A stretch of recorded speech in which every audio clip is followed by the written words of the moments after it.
رات خاموش ہے، ہوا سنسان وادیوں میں سرگوشیاں کر رہی ہے۔ پہاڑ جیسے کسی راز کے نگہبان ہوں، اور ان چٹانوں کے بیچ ایک قوم رہتی تھی، طاقتور، ماہر معمار، خود پر ناز کرنے والی۔ وہ پہاڑوں کو تراش کر محل بناتے تھے، چٹانوں میں گھر بناتے تھے، ایسے کہ گویا ہمیشہ زندہ رہیں گے۔ اور پھر ایک دن ان کے درمیان سے ایک آواز اٹھی، اے میری قوم، صرف اللہ کی عبادت کرو، اس کے سوا تمہارا کوئی معبود نہیں۔ یہ آواز تھی حضرت صالح علیہ السلام کی۔ لیکن کہانی یہاں ختم نہیں ہوتی۔ اصل کہانی تو اس معجزے سے شروع ہوتی ہے جس نے زمین کو ہلا دیا، دلوں کو نقاب کر دیا، اور تاریخ میں ایک ایسی چیخ چھوڑ دی جو آج تک سنائی دیتی ہے۔ کیا ہوا تھا اس قوم کے ساتھ جس نے اللہ کی نشانی کو چیلنج کیا؟ یہ واقعہ ہے قوم سمود کا، عرب کے شمالی علاقے میں آباد ایک طاقتور قوم۔ عاد کے بعد اٹھنے والی نسل، جسمانی طاقت، ہنر اور تعمیرات میں بے مثال۔ قرآن انہیں یاد دلاتا ہے کہ اللہ نے انہیں زمین میں اقتدار دیا، پہاڑوں کو ان کے لیے نرم کر دیا۔ وہ پہاڑ تراش کر گھر بناتے تھے، مگر مسئلہ طاقت نہیں ہوتا، مسئلہ دل ہوتا ہے۔ قوم سمود بتوں کی پوجا کرتی تھی، نعمت اللہ کی، شکر بتوں کا۔ ایسے وقت میں اللہ نے انہی میں سے ایک شخص کو نبی بنایا، حضرت صالح علیہ السلام۔ نہ وہ اجنبی تھے، نہ ان کی زبان نئی تھی، نہ ان کا پیغام پیچیدہ تھا۔ پیغام سادہ تھا، اللہ کی عبادت کرو، فساد چھوڑ دو۔ لیکن تاریخ گواہ ہے، حق بات اکثر سب سے زیادہ بوجھل لگتی ہے۔ حضرت صالح علیہ السلام اپنی قوم کے درمیان کھڑے ہیں، چہرے پر درد، آواز میں سچائی۔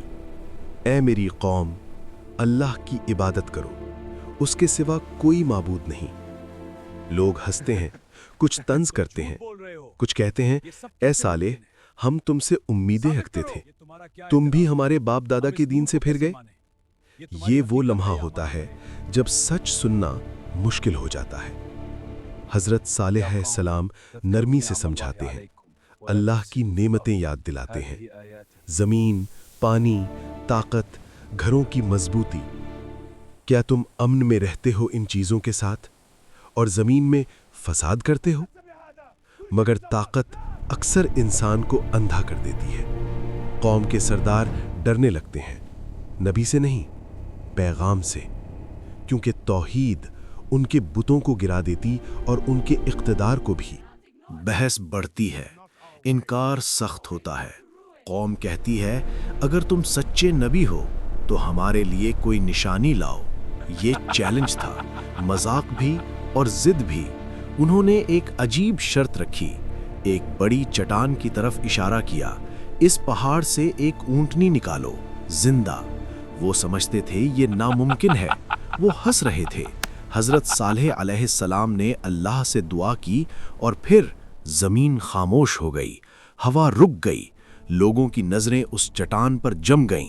چٹان کانپی، دراڑ پڑی، اور اس کے اندر سے ایک عظیم الجثہ اونٹنی نکلی، زندہ، سانس لیتی ہوئی، اللہ کی نشانی۔ خاموشی چھا گئی۔ یہ کوئی جادو نہ تھا، یہ اللہ کی قدرت تھی۔ حضرت صالح علیہ السلام نے کہا، یہ اللہ کی اونٹنی ہے، اس کے لیے پانی کا ایک دن مقرر ہے، اور تمہارے جانوروں کے لیے ایک دن۔ اسے تکلیف نہ دینا، ورنہ عذاب قریب ہے۔